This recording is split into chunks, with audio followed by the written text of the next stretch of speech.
구약성경 창세기 45장 1절로 8절 말씀을 봅니다.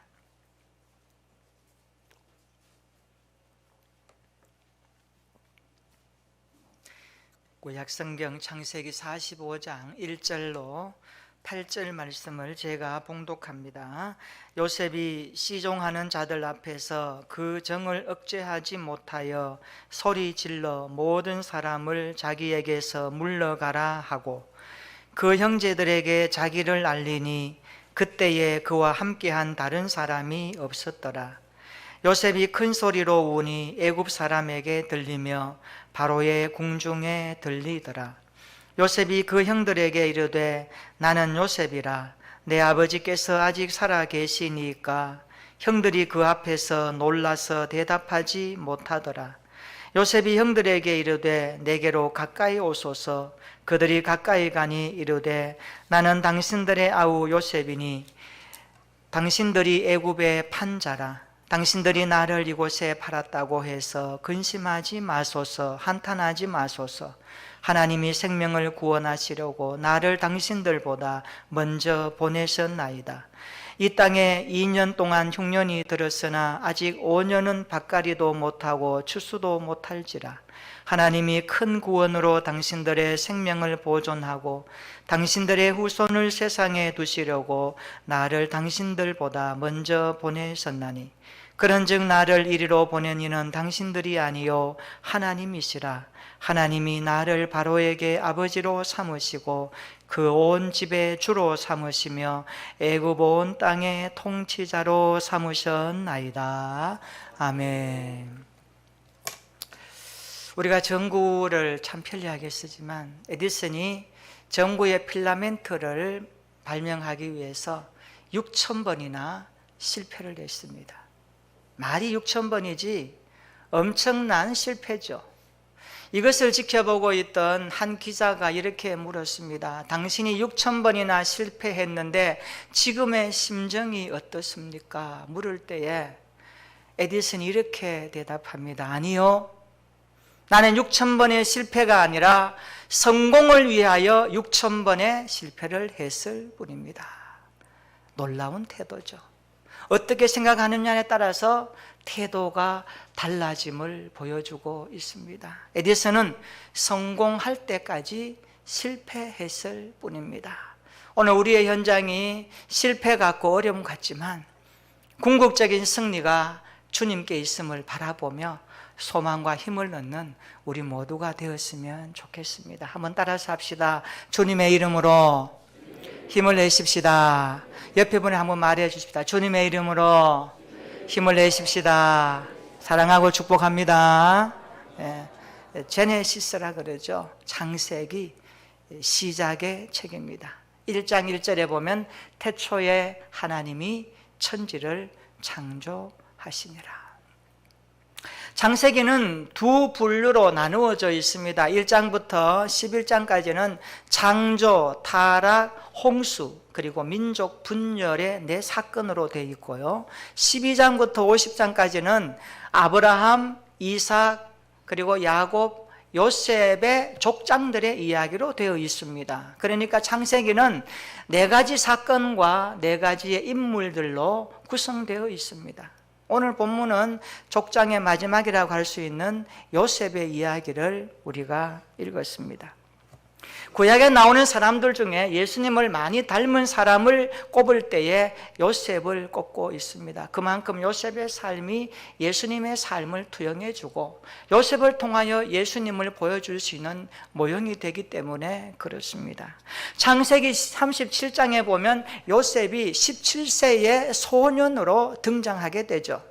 아버지 야곱은 요셉을 다른 형들보다 아주 더 귀하게 사랑했습니다. 그 이유가 요셉에게 채색 옷을 입힌 것을 보아서 알 수가 있습니다. 요셉은 사랑과 꿈을 가지고 자라나죠. 그런데 요셉은 그의 생애를 보면 고난과 시련과 위기가 참 많았던 삶을 삽니다. 우리가 창세기 37장에서 오늘 45장까지 오는데 적어도 20년 이상이 걸렸습니다. 20년의 세월은 요셉의 생애였고 파란만장한 생애였고 고난과 위기와 어려움을 겪었던 그의 생애를 놀랍게 기록해 주고 있습니다. 요셉은 지난 20년간 가족과 헤어져 있었습니다. 만나지 못했습니다. 그런데 이제 그 벽이 무너지고 가족을 상봉하는 내용을 소개합니다.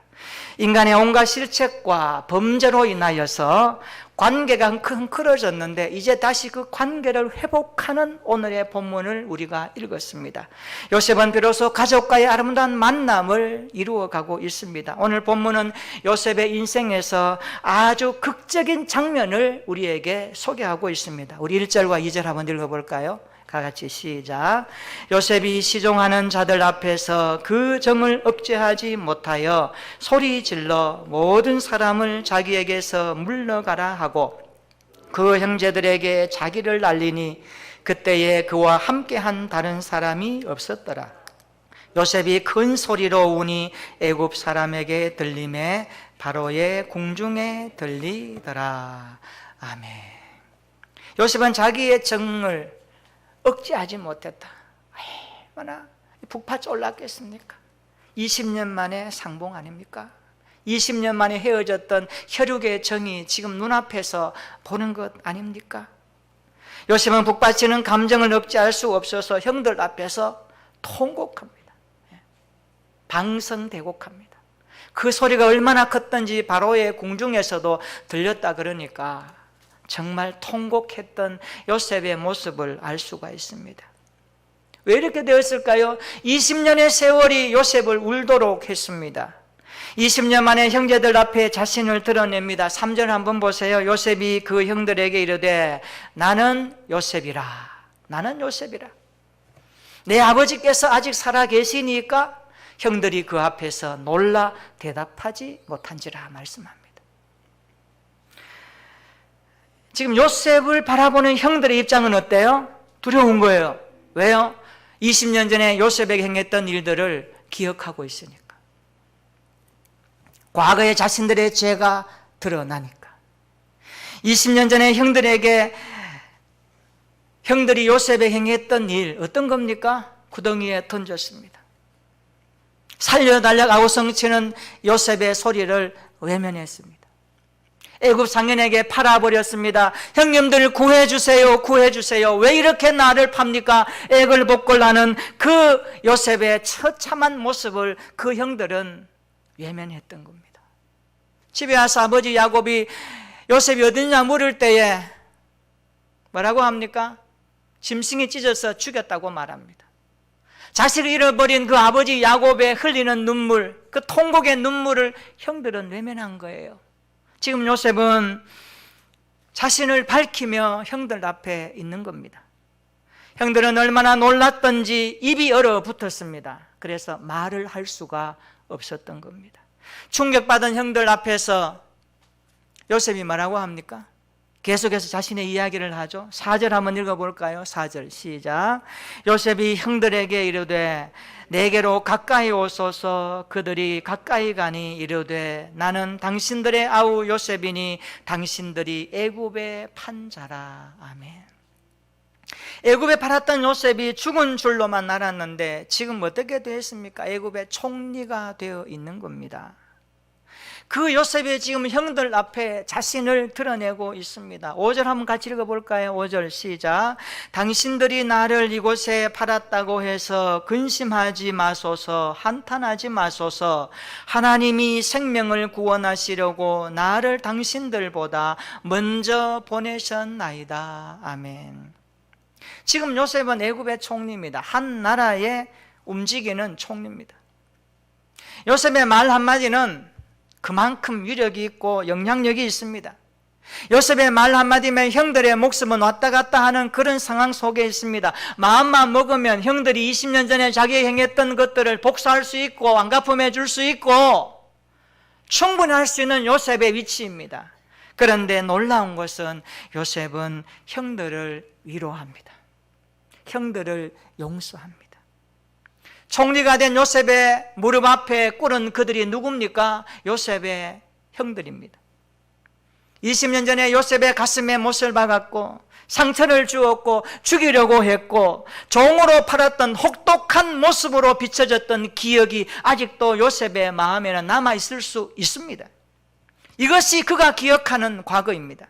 그런데 지금 형들을 기억하는 요셉의 모습을 보십시오. 지나오는 과거의 모든 모습을 요셉은 용서하기 시작합니다. 오히려 형들을 위로하기 시작합니다.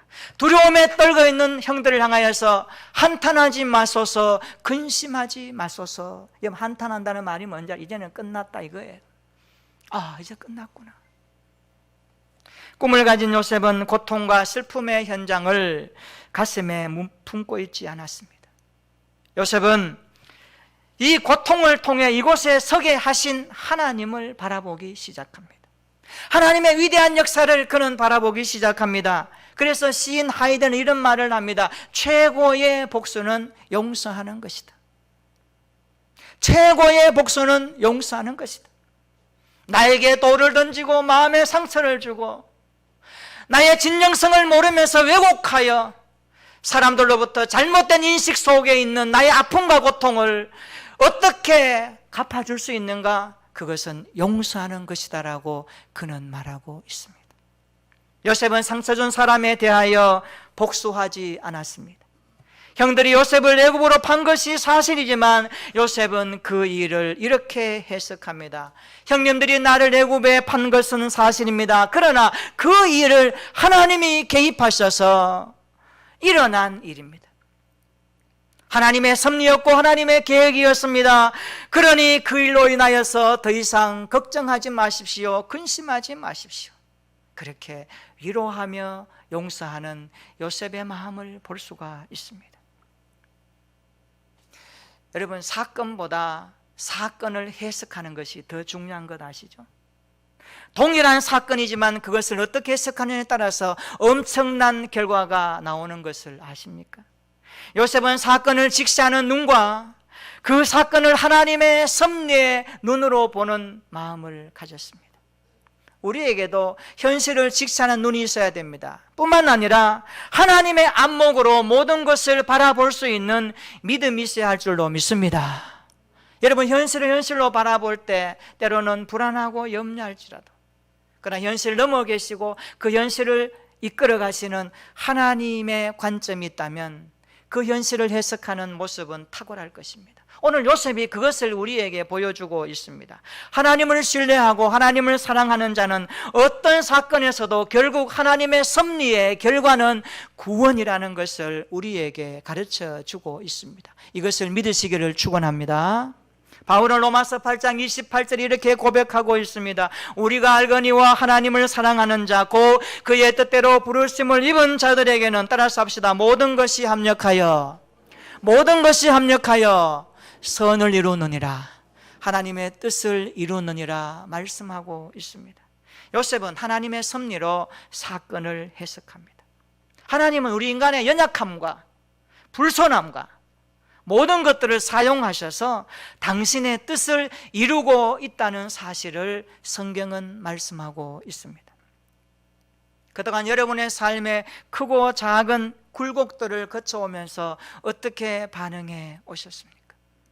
코로나19 상황 가운데서도 여러분 하나님의 계획을 깨닫고 계십니까? 자신의 삶 속에 개입하신 하나님의 손길을 분별해내고 있습니까? 오늘 나의 이 상황조차 하나님께서 나에게 허락하신 선한 것임을 받아들일 수 있습니까? 영적으로 철르다는 것이 무엇일까요? 믿음 생활이 잘한다는 것이 무엇일까요? 우리의 믿음이 하루하루 달라지고 주님의 성품까지 닮아가는 삶의 흔적이 무엇일까요? 그것은 우리의 일상 가운데 하나님의 섭리의 손길을 깨달아가는 믿음의 눈입니다. 그 마음이 우리 안에 자리 잡기를 주님의 이름으로 축원합니다. 동일한 사건, 동일한 현상이지만 그것을 해석하고 바라보는 믿음의 탁월함이 있다면 우리도 요셉처럼 이 삶을 살아갈 수 있을 것입니다. 나를 힘들게 하고 나를 괴롭게 하고 나의 삶에 어려움을 주는 상황일지라도 그것을 극복하고 헤쳐나갈 수 있는 믿음이 요셉에게 있었습니다. 여러분 7절 한번 읽어볼까요? 7절 시작. 하나님이 큰 구원으로 당신들의 생명을 보존하고 당신들의 후손을 세상에 두시려고 나를 당신들보다 먼저 보내셨나니. 아멘. 하나님의 섭리를 깨달은 요셉은 형들을 용서하기 시작합니다.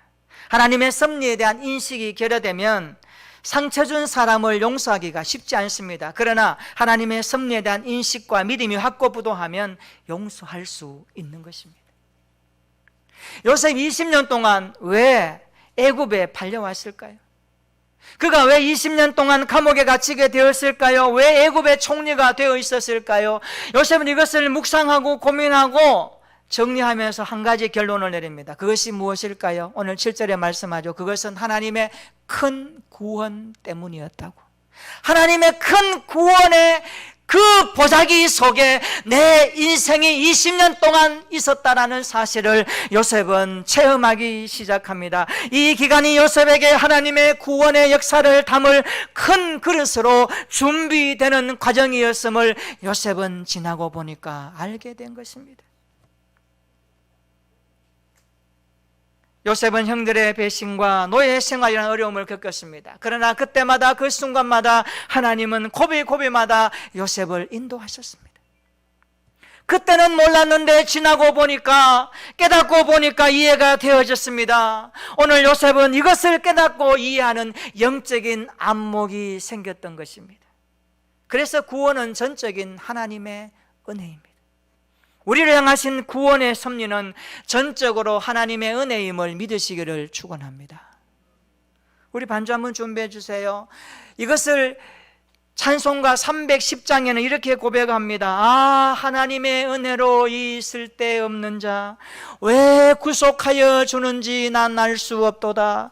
내가 믿고 또 의지하면 내 모든 형편 아시는 주님 늘 보호해 주실 것을 나는 확실히 아네. 찬송가 310장 1절 이렇게 고백합니다. 우리 1절만 한번 믿음으로 고백하면서 한번 찬양해 봅니다.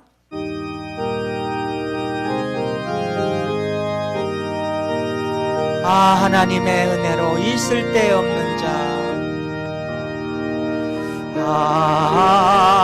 하나님의 은혜로 있을 데 없는 자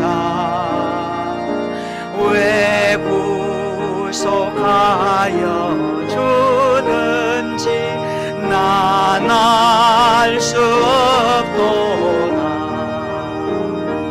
내가 믿고 또 의지함은 내 모든 형편 아시는 주님 보호해 주실 것을 나는 한 번 더 찬양합니다. 하나님의 은혜로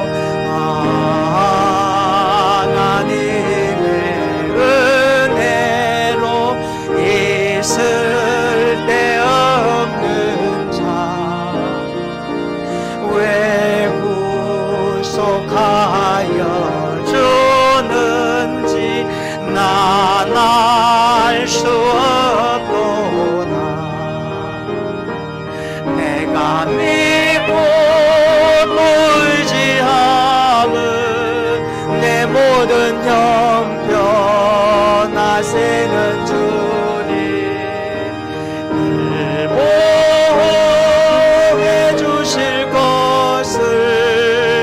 나는 확실히 아네.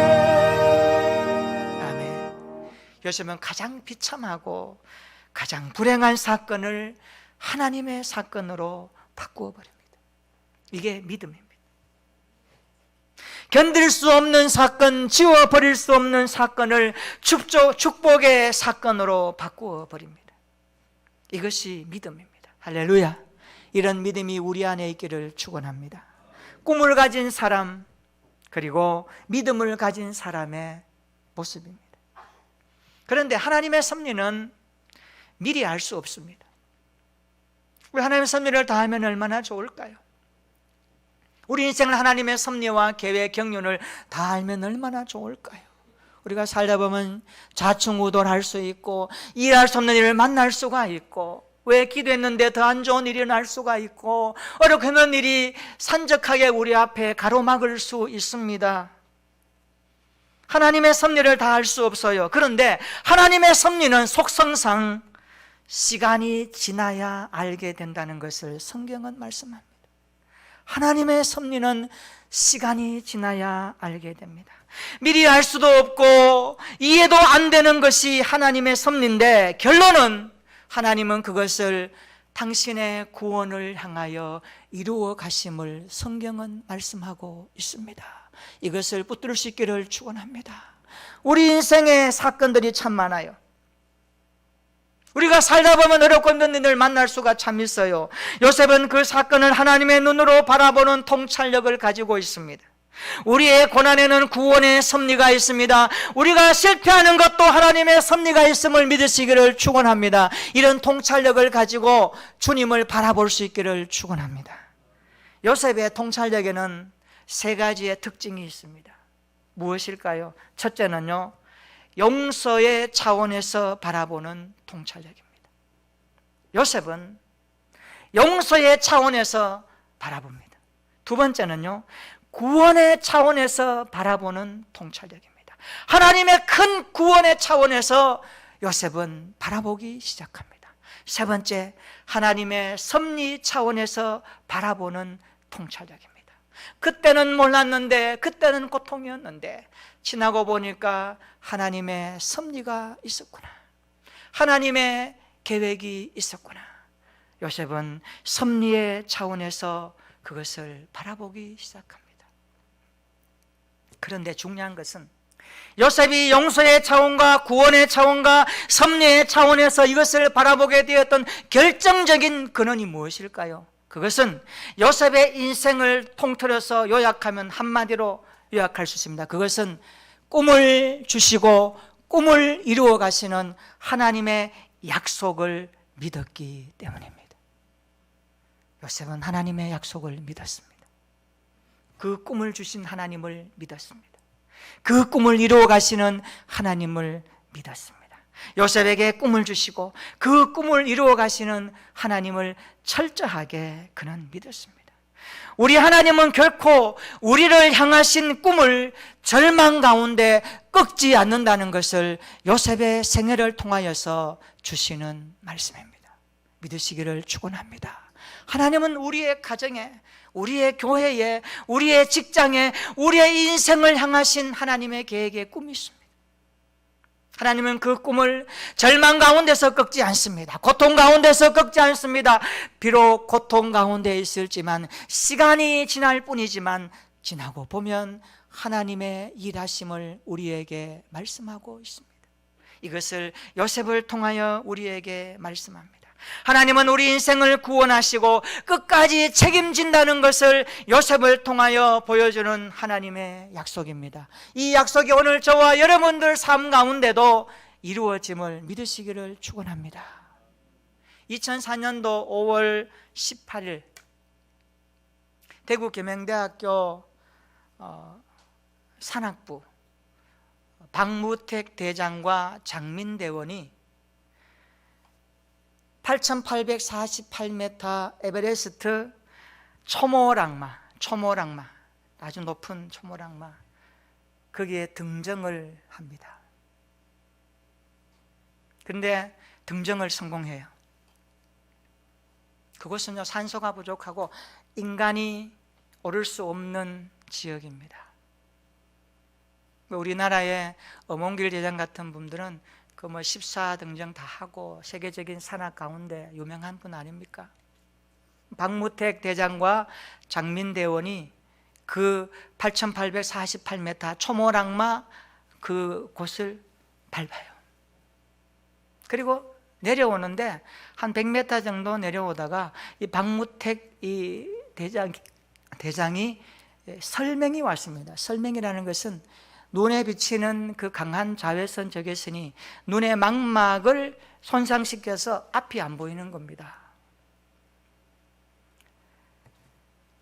1750m 지점에서 그 일이 일어나요.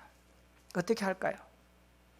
함께 있던 장민대원이 붙들고 하지만 이 박무택 대장이 모든 것을 내려놓습니다.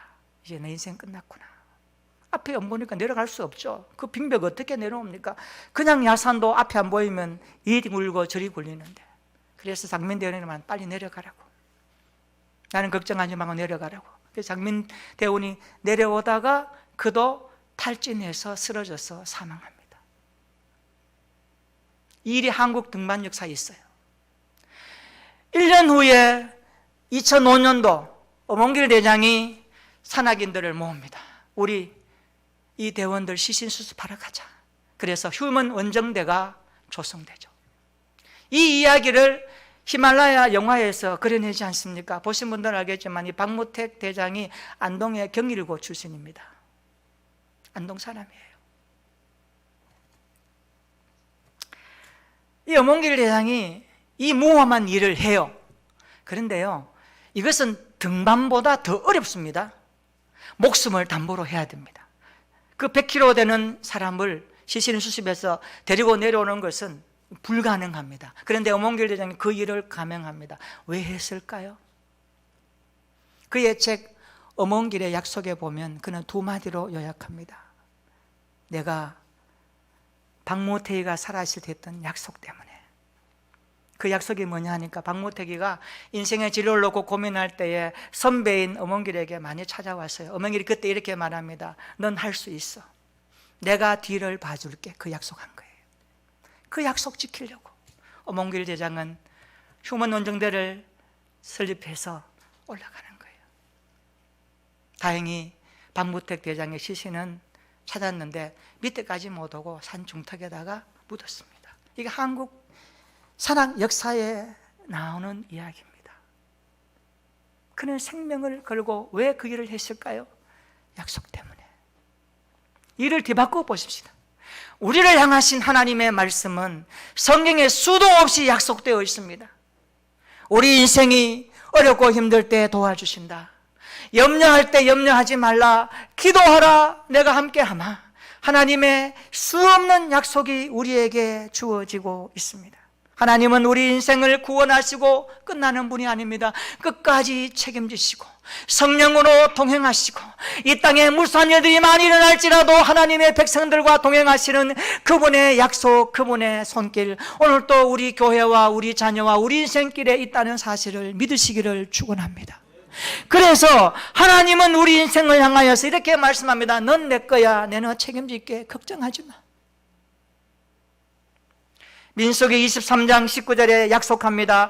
하나님은 사람이 아니시니 거짓말을 하지 않으시고 인생이 아니시니 후회가 없으시도다. 어찌 그 말씀하신 바를 행하지 않으시며, 따라서 합시다. 하신 말씀을 실행하지 않으시라.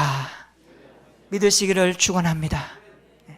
이 음성이 들려주시기를 축원합니다. 고난과 역경 가운데 계시는 분이 있습니까? 어렵고 힘든 일 때문에 앞이 캄캄하여 내 인생 끝났다라고 포기하는 자 있습니까? 아닙니다. 우리 인생 포기는 없습니다. 주님이 우리 인생을 끌고 가시고 인도해 가시고 천국의 그 앞까지 성령으로 동행하시는 그 약속을 믿고 오늘 또 일어나 힘을 얻는 우리 모두가 되기를 주님의 이름으로 축원합니다. 요셉을 보십시오. 그의 20년의 시간을 돌아보며 무수한 인생의 어렵고 힘든 일들을 어떻게 바라봅니까? 그 사건 하나를 어떻게 바라봅니까? 그는 하나님의 눈으로 보는 통찰력을 가졌습니다. 왜 그렇습니까? 하나님의 약속을 믿었기 때문입니다. 믿음은 약속입니다. 신앙은 주님의 말씀의 약속을 붙드는 것입니다. 이 믿음을 가지시고 이 어렵고 힘든 시대를 잘 헤쳐나갈 수 있는 저와 여러분들의 신앙이 되시기를 축원합니다. 그동안 우리는 삶의 굴곡을 거쳐오면서 어떻게 반응해 왔습니까? 나는 내가 산 삶의 자리에서 하나님의 계획을 깨달아가고 있습니까? 크고 작은 일들 앞에서 하나님의 그 섭리의 손길을 분별해내고 계십니까?